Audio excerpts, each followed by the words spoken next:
Today I'm starting a little two-part series about how to Disney pin trade. This first video is going to be about pin trading in the Disney parks, and then video 2 is going to be about Disney pin trading online. So in this first video I'm going to talk about how to both pin trade with cast members and with other guests in the Disney parks. And pin trading in the parks is really where a lot of people first get into Disney pins. And throughout all the resorts worldwide, except for at Tokyo, you can do Disney pin trading in the parks with cast members. Cast members who are participating in pin trading generally are either wearing a lanyard or a little hip pouch that has Disney pins on them. And these pins that the cast member has, they are not the cast members' pins, they are Disney's pins. So don't feel bad if you see a really cool looking pin on a cast member's lanyard and would feel bad about trading them for it because it's theirs. All the pins that the cast members use for trade are the Disney Company Parks pins. In addition to cast members with lanyards,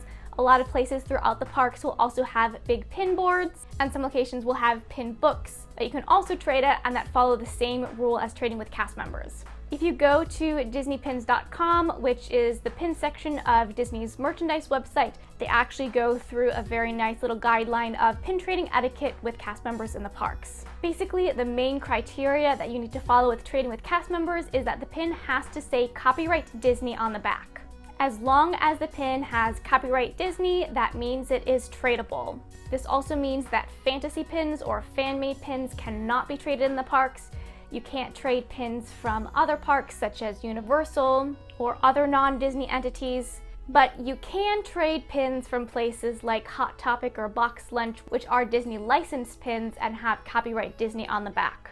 It is not necessary to have the official Disney pin trading logo on the pin in order to trade it with cast members. You just need to make sure it says copyright Disney. However, this rule is unfortunately the loophole that allows all of the massive amounts of fake pins to be traded with cast members. If you go on eBay, Amazon, Etsy, you'll see endless listings of large amounts of bulk quality Disney trading pins sold for very cheap. These pins, almost always sold for far less than $1 per pin, are flat out counterfeit pins made from unauthorized factories, and they are not official Disney pins. However, because they are counterfeited, they do also say copyright Disney on the back. That's why in many of these fake bulk lot pin listings, the pins are marketed as tradable. Since technically, yes, they are tradable because they say copyright Disney on the back, but the only reason they say that is because they are counterfeited. And because of this, if you're going to be trading with cast members in the parks, you'll notice that about at least 95% of the pins on their lanyards or on pin boards are all counterfeit pins from these bulk lots. I've made a video about some of the most common fake Disney pins, and if you pin trade in the parks, you'll definitely be seeing these a lot. And one of the reasons why cast members end up with nearly entirely fake pins on their lanyard is because cast members are not allowed to deny a trade. Cast members can only deny a trade if the pin is not Disney tradable, as in it is not an actual Disney pin. But typically cast members are not at all educated in fake pins. Many do not know about it.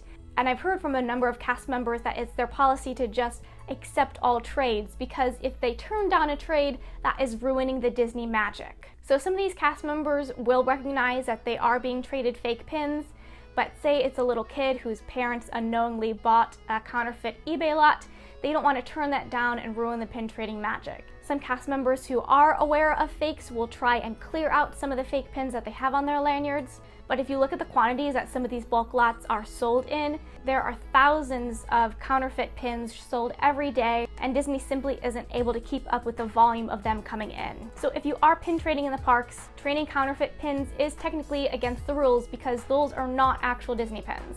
I know tons of great pin sellers who offer authentic trader pins for really cheap prices, and I'm always happy to give recommendations for their names. So after establishing what type of pin can be traded, the rules for trading with cast members are actually pretty easy. So you can trade 2 pins per cast member per day. You may see a cast member who has a lanyard of all really cool looking pins that you like, but you can only trade 2 pins with that one cast member for the entire day.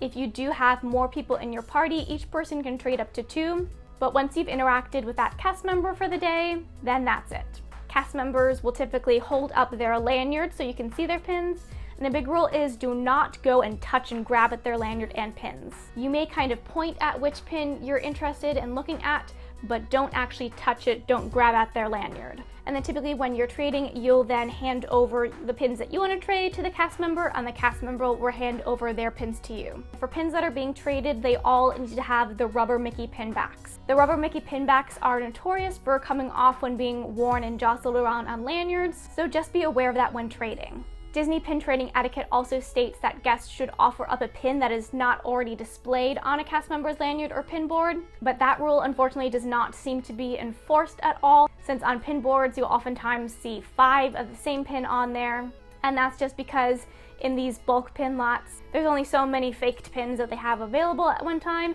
and so they tend to send out just a lot of the same ones. But it's just kind of a courtesy to other guests who are trading later to make sure the pin that you're going to put on to trade isn't one that's already on there, because then you really decrease the diversity of available pins that are out there. There also are a few other minor stipulations for what you can trade. The pin that you're trading has to be metal, it cannot be plastic, and it can't be a brooch style pin. So it can't have a back like a button, it has to have a pin post. So if you're a slightly more experienced pin trader, my recommendation for trading with cast members is to look for whatever is the most recently released wave of hidden Mickey pins, since with those it's a little bit more easy to find authentic ones, since the fakes typically don't get released until a little bit later on. Or look for pins that you commonly know as some mystery pins or booster packs. But if you are worried about ending up getting faked pins with trading with cast members, that's something that's just kind of inevitable, especially if you have kids that want to pin trade with cast members. I've heard a lot of parents say that they just let their kids choose whichever pins that they do want. They might try and guide them if they know for sure it's going to be fake, but I know I've seen some parents online post that they'll get a little upset about how they spent a whole bunch of money on authentic pins and their kids traded that away for these really cheap, valueless counterfeit pins. But that's why if you find a pin trading with a cast member that you like, definitely keep it. If nothing else, you can always keep it as a placeholder until you do find an authentic version of that pin. In the description box below, I'm going to paste the direct link to Disney's official pin trading etiquette guide. So while guest to cast member trading is what's most common in the Disney parks, you can also do guest to guest trading. Theoretically, if you're waiting in line for an attraction and you see somebody else with a lanyard, you could say, "Oh, would you like to trade pins?" Now that guest is under absolutely no obligation to trade though. And this is where the Disney official guidelines for what constitutes a pin that you can trade kind of fall away, since clearly with another guest you could trade as many pins as you'd like, and maybe you have some fan-made pins that you also want to trade. However, I'd say that this very casual guest-to-guest trading isn't super common, especially since a lot of the time people who do wear lanyards in the parks wear them to show off their pins, and those pins aren't necessarily for trade, but it never hurts to ask. Most of the guest-to-guest pin trading in the Disney parks is mainly done by the higher level pin traders. So these are typically the people who bring in their very large pin books, oftentimes with very expensive pins. In Walt Disney World, these pin traders are often set up in Epcot near Pin Central. However, exact locations kind of move around a little bit depending on where Disney has tables out or not. And at Disneyland, the traders are in a number of places. I know they used to often be by Goofy's Sky School in Disney California Adventure, but that's been under reno. Sometimes they're outside of Westward Ho in Frontierland, other times at one of the hotels. But like I said, these are guests who oftentimes are either local or high-level pin traders, and they want to do in-person trades for other higher valued pins. But anybody can go up to these pin traders. Oftentimes they'll have some more common pins that they may be able to trade with you. The only thing that I would caution is if you want to trade with these other guests, make sure that you're not a total pin newbie, because there are pin sharks out there. So these pin sharks will bring their whole setup there, and they'll have some guests come up to them who are just mainly familiar with trading with cast members in the parks. That guest may then find this pin in their person's book that they think looks really interesting, and that person will say, none of your pins really interest me, I have them all. Why don't you go into that pin store there and buy that limited edition pin for me? And so that is their way to basically scam you. So they're trying to get a better value out of you than you're getting from them. So if anybody ever asks you to buy a pin for them to then trade, absolutely turn them down. This also goes along with saying that Disney expressly prohibits